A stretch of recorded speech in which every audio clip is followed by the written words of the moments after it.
নেই, তাদের উদাহরণ হচ্ছে মাকড়সার মতো। কিসের মতো? কেন? ইত্তাখাযাত বাইতা ওয়া ইন্না আওহানাল বুয়ুতি লাবাইতুল আনকাবুত। মাকড়সা জাল বনে ঘর বানায়, দেখতে কত কঠিন, কত পেঁচানো, কত কারুকার্য খচিত, কিন্তু আল্লাহ বলছেন পৃথিবীর সবচেয়ে দুর্বল ঘর বাসা হচ্ছে মাকড়সার বাসা। একটা ফু দিলে পরে মাকড়সার বাসা আর থাকে না। জালেমরা যত কঠিন হোক না কেন, তাদের চক্রান্ত ষড়যন্ত্র যত কঠিন, যত পেঁচানো হোক না কেন, আমার আল্লাহর কাছে এটা মাকড়সার জালের মতো। সামান্য ফু দিলে তাদের সকল চক্রান্ত ষড়যন্ত্র নিমিষেই শেষ হয়ে যায়। আল্লাহু আকবার। আল্লাহ দেখাইছেন কিনা? কথা বলেন, দেখাইছেন কিনা? আর কত দেখাইবে? আরো দেখাইবো সামনে ইনশাআল্লাহ। বলেন ইনশাআল্লাহ। ইনশাআল্লাহ ইনশাআল্লাহ। আমার বন্ধুরা, এই মাকড়সার কথা আছে কোরআনে, ব্যাঙের কথা কোরআনে আছে। ব্যাঙ আছে, দফা দিয়া মানে ব্যাঙ। আপনার মশার কথা কোরআনে আছে, বাউদা মাছির কথা কোরআনে আছে, জুবাবা পিঁপড়ার কথা কোরআনে আছে, নামল মৌমাছির কথা আছে, নাহাল গাভীর দুধের কথা আছে, লাবান। এই কোরআনে মাথার যে উকুন আছে মহিলাদের মাথায়, গাছি মাছি যেগুলা বলেন, এই উকুনের কথাও কোরআনে আছে না নাই? বিশ্বাস হয় না? ফারসালনা আলাইহিমুত তুফান ওয়াল জারাদ ওয়াল কুম্মালা। এই কুম্মাল মানে হচ্ছে উকুন। আল্লাহু আকবার বললাম না? এই কোরআনে সাপ, ব্যাঙ, মশা, মাছি, উকুন সব আছে, শুধু নাই রাজনীতি। আছে আছে আছে, শুধু এইটা না, সব আছে। এখন আমরা এই কথাগুলো বললে হুজুর ওয়াজ করছে, শুধু রাজনীতি করছে। শুধু কি করছে? আর নামাজ রোজার ওয়াজ আপনারা শুনছেন, আরো শুনবেন। তোবা তফসির এরা করাইছে, আরো করাইবো, কিন্তু রাজনীতির কথা সব হুজুরে কয় না, আমরা কয়েকজনে কই, আমরা কমই। ঠিক কি না? নামাজ রোজা অন্যগুলো লাগবে, এটা বেসিক, এটা ছাড়া বিকল্প কিছু নাই। এই ওয়াজ শুনছেন, আজকে স্বাধীন হয়েছে বাংলাদেশ 55 বছর, নামাজের ব্যাপারে ওয়াজ কি কম হয়েছে নাকি? এই কম হয়েছে নাকি? বহু ওয়াজ হয়েছে, সবাই কি নামাজি হয়েছে? হয়েছে নামাজি? তার মানে 55 বছর ওয়াজ করে আপনি যেই পরিমাণ ফজরে মুসল্লি আনতে পারেন নাই। সকালবেলা কয়জন হয়? 3 জন 4 জন 5 জন। বৃষ্টি হইলে ইমাম আর মুয়াজ্জিন ছাড়া কেউ নাই। ইমাম আর মুয়াজ্জিন থাকলো না, যদি বেটাতে চাকরি না হইতো। কথা বলেন ঠিক কিনা? চাকরি বাঁচাতে বেটা পরিবেশ, বেটা যদি এই 55 বছর ওয়াজ করে আপনি ফজরে মুসল্লি হাজির করেন 5 জন 10 জন। আর বাংলাদেশ যদি আইন হয়, আগামীকাল থেকে 92% মুসলমানের দেশে ওই এলাকার মেম্বার, ওই এলাকার চেয়ারম্যান নামাজ পড়াবে, কোন মুসলমান পুরুষ বিনা ওজরে ঘরে শুয়ে থাকতে পারবে না। সরকারি আইন, সবাইকে মসজিদে যেতে হবে। তাহলে মসজিদে মুসল্লি কম হবে না বেশি হবে? কথা বলেন, কম না বেশি? আইন একটা জারি করতে লাগবে আপনার সম্পূর্ণ 1 ঘন্টা। কয় ঘন্টার কাজ? 1 ঘন্টার আইনে মুসল্লি আপনি মসজিদে আগে দিতে পারবেন না। আর 55 বছর ওয়াজ করে বানাচ্ছেন 5 জন। আইন করেন, কালকে ফজরে আপনি মুসল্লি আগে দিতে জন্য মসজিদে, ঠিক কিনা? তো ওয়াজে আর কাজ হবে না, এখন শুধু ওয়াজ। কথা বলেন ঠিক কিনা? প্রশাসন সাজান, প্রশাসন সাজান, ওখান থেকে ইসলামের ডাক দেন, সব ঠিক হয়ে যাবে ইনশাআল্লাহ। কথা বলেন ঠিক কিনা? চোর বাংলাদেশে আছে না নাই? বহু চোর আছে, ঠিক কিনা? আমরা মোবাইল চোর ধরেন, ওই জোতা চোর ধরেন, শুক্রবারে গালি গালাজ চোরা চুরি করছে। আরে বাবার চোরের 14 গোষ্ঠী উদ্ধার করে এলেছেন। আর এই দেশ থেকে 55,000 কোটি টাকা শুধু সালমান এফ রহমান একা নিয়ে গেছে। এই লম্বা লম্বা দাড়ি, মনে হয় যেন বেহাস্ত থেকে ফালাই ইন্ডিয়ারই কোন রকম বাংলাদেশ হয়ে পড়ছে। কথা বলেন ঠিক কিনা? ওদের কোনো বিচার হয় না, ওদের কি হয় না? এরকম একটা চোরকে ইসলাম বলছে ওয়াসারিকু ওয়াসারিকু ফাকতাউ আইদিয়াহুমা জাযাম বিমা কাসাবা নাকালাম মিনাল্লাহ। 4 দিনার যদি কেউ চুরি করে, মাত্র 4 দিনার, তাহলে সাক্ষী প্রমাণের ভিত্তিতে প্রমাণিত হইলে, স্বভাবে চুরি করলে জনসম্মুখে সবার সামনে তাদের হাত কেটে দাও, 2 হাত। আল্লাহু আকবার বলেন। আইন কার? মন থেকে বলেন তো, বাক্সর বাজার স্কুল মাঠে যদি এরকম একটা চোরের মাইকিং করে সবার সামনে একটা চোরের হাত কাটতো, চুরি দেশ থেকে থাকতো না, যাইতো? মানুষ জীবনে সাহস করলে চুরি করতো? আরেকবার 3 বেলা না খাই দেখুন, তারপর নেওয়ার দরকার নেই, 8টা মাসি দেয়, ঠিক কিনা? আমাদেরকে কচু শিখেছে এত বছর ধরে, আমাদের কিছুই শিখায় না, আমরা শুধু আছি ওইগুলো। বলবো বলবো? আচ্ছা, গল্পটা শুনিয়ে যান, শেষ করে যান। আমার বন্ধুরা, মুসার মা অস্থির। মুসার মা তার বোনকে বলল, কলাতলি উখতি কুসি, মুসার বোন একটু দেখো না, এদিক দিয়ে তো আমার কলিজার ধনকে ভাসিয়ে দিয়েছিলাম, নীল দরিয়ায় কোথায় আছে? হযরতে মুসার বোন একদম আড়ালে আবদাল থেকে তিনি দেখতেছেন, দেখতে দেখতে তিনি গিয়ে দেখেন মুসা তো এখন আর নীল দরিয়ায় নাই, মুসা এখন ফেরাউনের রাজপ্রাসাদে ঢুকে গেছে। মা পাড়েছে ভাগ্য দেখতে, মা গো মা, এমন জায়গায় তোমার কলিজার ধন মুসাকে দেখেছি মা গো মা, মুসা তো আর বাক্সে নাই, মুসা তো আর নীল দরিয়ায় নাই, যেই ফেরাউনের ভয়ে তুমি এত অস্থির, আল্লাহ তো মুসারে সেই ফেরাউনের ঘরের ভিতরে ঢুকাইয়া দিছে। আল্লাহু আকবার। আমার বন্ধুরা, মুসার বন্ধ উড়িয়ে গেল, ফেরাউনের রাজপ্রাসাদের সামনে গেটের মধ্যে দাঁড়িয়ে আছে। গিয়ে দেখি মুসা তো ছোট্ট শিশু, তাকে দুধকে পান করাবে। কত ধাত্রীদেরকে আনা হলো মুসাকে দুধ পান করানোর জন্য, কত প্রসূতি মাদেরকে আনা হলো। আল্লাহ বলেন হাররামনা আলাইহিল মারাদিআ মিন ক্বাবলু, আমি এর আগেই মুসার মধ্যে ওহী করে দিয়েছি, মুসাকে নিষেধ করে দিয়েছি। আলহামদুলিল্লাহ, মুসারে মুসা ফেরাউন যত ধাত্রী নিয়ে আসুক না কেন, দুধ পান করানোর জন্য যত প্রসূতি মা কেন, কারো স্তনে মুখ দিবা না, সকলের স্তনের দুধ তোমার জন্য আমি আল্লাহ হারাম করে দিয়েছি। যেই ধাত্রী যায় দুধ পান, বহু চেষ্টা, ফেরাউন অস্থির, আসিয়া অস্থির, এই দুধ না খাইলে তা মরে যাবে, পোলা বানাবো কাকে, দুধ কে পান করাবে? অবাক হয়ে গেছে সবাই। মুসার বোন রাজপ্রাসাদের সামনে দাঁড়িয়ে বলছে ফাকালাত হাল আদুল্লুকুম আলা আহলি বাইতিন, ও ফেরাউন, ও ফেরাউনের পরিবারের সদস্যরা, আমার কাছে একজন প্রসূতি মা আছে, নারী আছে, আমি 100% শিওর মুসা ওই মায়ের দুধ পান করবে এবং তারা মুসাকে যত্ন সহকারে তোমাদের জন্য লালন পালন করবে। তুমি কে গো? কারে আমি কে? বাদ দাও, ওলা দুধ পান করা হৃদয় কামের কথা বলেন, কোথা আমরা তো এইটাই তালাশ করতেছি। ওই নিয়ে এস।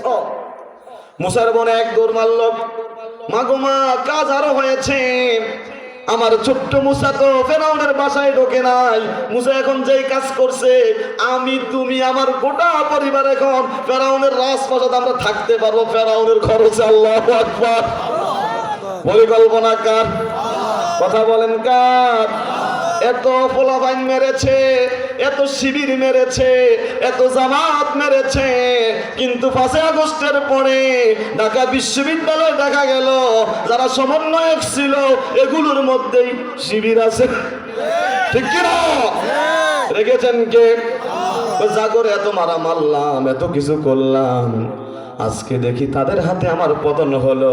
সারা বাংলাদেশ আজকে হাজার হাজার লক্ষ লক্ষ আলেমেরা, ইসলামী আন্দোলনের নেতৃবৃন্দরা মিছিল মিটিং করে, আফা ভারত থেকে দেখে ঘুম নষ্ট, কারে মারলাম, কয়টা মারলাম, সবে তো হেইডি। ঠিক কিনা? কে রেখেছেন? কে রেখেছেন? সারা জীবন আফসোস করবেন। এখন যারা দেশে আছেন, আল্লাহর কসম করে বলছি, ওই জালেমদের জন্য কোনো আফসোস করবেন না।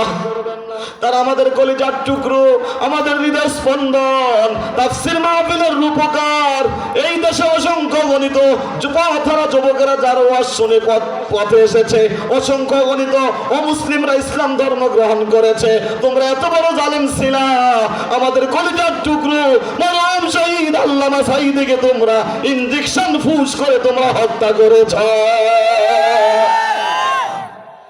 আমরা এখনো বলি নাই, এত সহজে না। অসংখ্য গণিত হেফাজত ইসলামের সহজ সরল মানুষগুলাকে শাপলা চত্বরে তোমরা রাতের আধারে হত্যা করেছ। কত ছোট্ট শিশু জানালে একটু দেখেছে, ছোট্ট শিশুকে তোমরা হত্যা করেছ। আমাদেরকে কথা বলতে দাও নাই, চা দোকানেও কথা বলতে পারি নাই। আমাদের মাহফিল গুলোকে এত জটিল করেছ, যেই নেতা মুদে পানি খরচ করে না তার নাকি পারমিশন লাগবে এলাকায় ওয়াজ হইতে। কথা কন ঠিক কিনা? কারো বাপ মরেছে, বেচারা গরু জবাই করে খাওয়াবে, ওই হাতেরকে না আনলে গরু বন্ধ। তোমরা এত জুলুম করেছ আমাদের উপরে, তাওবা করো, তাওবা করো। ওই মাজলুমদের কাছে ক্ষমা চাও, ওই জালেমদের জন্য আফসোস করো না।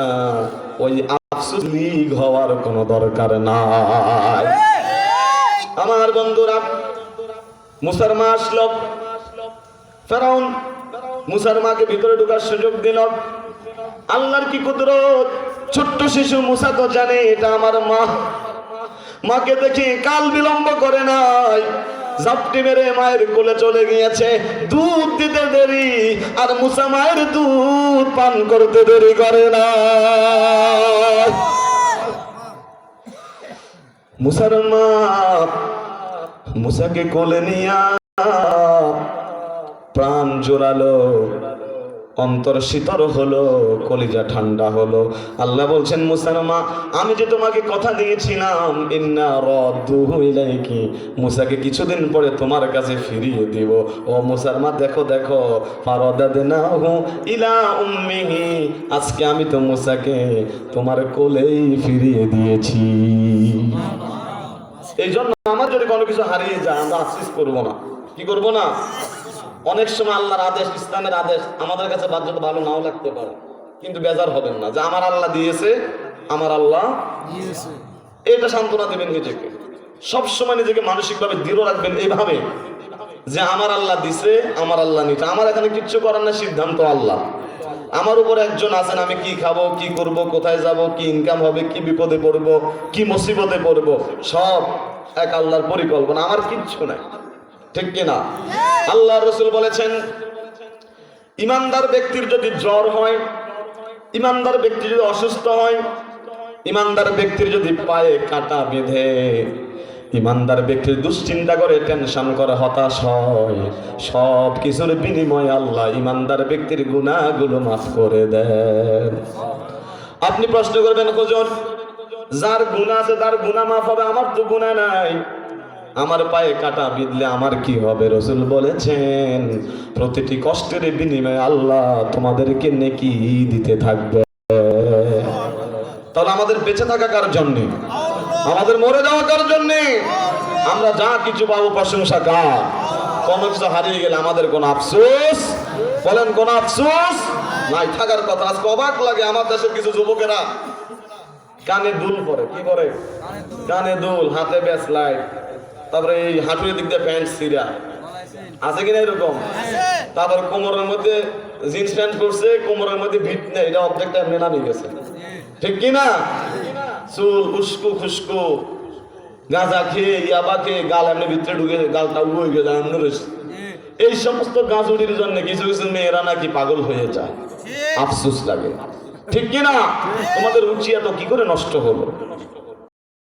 সমস্ত মেয়েরা বোরকা ছাড়া বেপরদায় রাস্তাঘাটে চলাফেরা করে, ওই ব্লগ বানায়, তারপরে নিজেকে সাজিয়ে গুছিয়ে রাস্তাঘাটে বের করে। কোন কোন যুবক বলে সে তো ক্রাশ, সে কি এটা নাকি ক্রাশ। তোমরা যেটাকে ক্রাশ বলো, আমার ইসলাম সেটাকে চোখের জিনা বলে। ঠিক কিনা বলেন? আবার এই সমস্ত মেয়ে যদি চলে যায়, কেউ কেউ আত্মহত্যাও করে। এরকম দু চারজন পাগল আছে না নাই? ও চলে গেছে, চলে যাক না, সমস্যা কি? তুমি যদি মরে যাও ওর সুখে, ও তো আরো রাস্তা ক্লিয়ার ওর জন্য, বলবে যে যাক বিপদ গেছে, মরে গেছে, ভালো হয়েছে। তুমি বেটা বেঁচে থাকো, কাজ করো, দেখা দাও আমি অবহেলার পাত্র ছিলাম না, আমি ঘুরে দাঁড়িয়েছি, আমাকে ছেড়ে যাওয়া তোমার জীবনের সবচেয়ে বড় ভুল ছিল। ঠিক কিনা বলেন? তুই বলদের মতো যে মরে গেলি, ফাঁসিতে লাভ বেঁচে থাক। মরার আগে তোমার বাপ মা যে তোমার 25 বছর বয়স পর্যন্ত খাওয়াইয়া টাওয়াইয়া বড় করছে, বাপ মার টাকাগুলো দিয়ে ঋণ পোষায়, তারপর তুমি মাইয়াল্লাহ মরে যাও। যাও, তোমার জন্ম হয়েছে এই মেয়ের জন্য মরে যাও, এটাই তোমার জীবনের লক্ষ্য? অবাক লাগে যে মুসলমানেরা বাসর ঘর থেকে বের হয়ে জিহাদের ময়দানে গিয়ে শহীদ হয়েছে, স্ত্রীর বুকের উপর থেকে উঠে গিয়ে মুদার প্রান্তরে গিয়ে শহীদ হয়েছে। ওই মুসলমান কি করে? অবৈধ প্রেম করে, ভালোবাসা করে, পরকিয়া করে, বিষ খায়, আত্মহত্যা করে। এর সাথে আফসোস হতাশার বিষয় আর কিছু নাই। ঠিক কিনা বলে? কেন ওইদিকে যাচ্ছ? কেন যাচ্ছ? শিক্ষক থেকে, সিনেমা থেকে। তুমি যে নায়ক নায়িকাকে ফলো করো, তাদের ফলোয়ার্স তুমি, যারা তোমার প্রেম শিখাইছে, তুমি দেখো তাদের সাংসারিক জীবনে এক একজনের বিয়ে 14টা করে হয়েছে। কথা কোন ঠিক কিনা? পবিত্র এই মন স্বামী তাদের নামটা নায়ক নায়িকার পরিবারের সুখে নেই। বিয়ে হওয়ার সময় দেখি তালাক হইতে আর দেখি আমার কত রহমান চলে এসে। আর এই দেখি তোমার যারা প্রেম ভালোবাসা শিখাইছে, তারা এক একজনের 14টা করে ডিভোর্স খাইছে। আর আমাদের দাদা দাদিরা আই লাভ ইউ কারো জীবনে বুঝতো না। কথা বলেন ঠিক কিনা? ক্লাস মাস এই জাতীয় কোনো কিছু বুঝতো না। তালাক এক শব্দ, ডিভোর্স এক শব্দ আমাদের মুরব্বীদের জীবনে ছিল না, ঠিক কিনা বলেন? আল্লাহ সিবাদি ফিরে দিবে সামরা পর্যন্ত উঠে তারপর স্বামীর বাড়ি যেতে দিতেন না, ওই জন্য কলা গাছে নিচে খুঁজে দেখবেন, তারপরে যাওয়া যাবে না। তালাক কি এবার, ঠিক কিনা? আর তোমরা শিক্ষিত হয়েছে, বিয়ের আগে ডিভোর্স হয়ে যেত তোমার। আল্লাহ হেফাজত করুন, সকলে বলেন আমিন। আমার বন্ধুরা, রব্বুল আলামিন মুসাকে তার মায়ের কোলে ফিরিয়ে দিয়ে আল্লাহ বললেন, কাইতা কররা আইনুহা ওয়ালা তাহজানু, মুসার মা চক্ষু শীতল করো আর দুশ্চিন্তা করো না। ওয়ালিতালামা, আর জেনে নাও, আন্না ওয়াদাল্লাহি হাক্কুন, নিশ্চয়ই আল্লাহর ওয়াদা সত্য, আল্লাহর ওয়াদা সত্য। ওয়ালাকিন্না আকসারহুম লা ইয়ালামুন, কিন্তু অধিকাংশ মানুষ আল্লাহর ওয়াদা যে সত্য এই ব্যাপারে জানে না। আল্লাহু আকবার, বলেন আল্লাহু আকবার। وكان وعدا علينا حق وكان حقا علينا نصر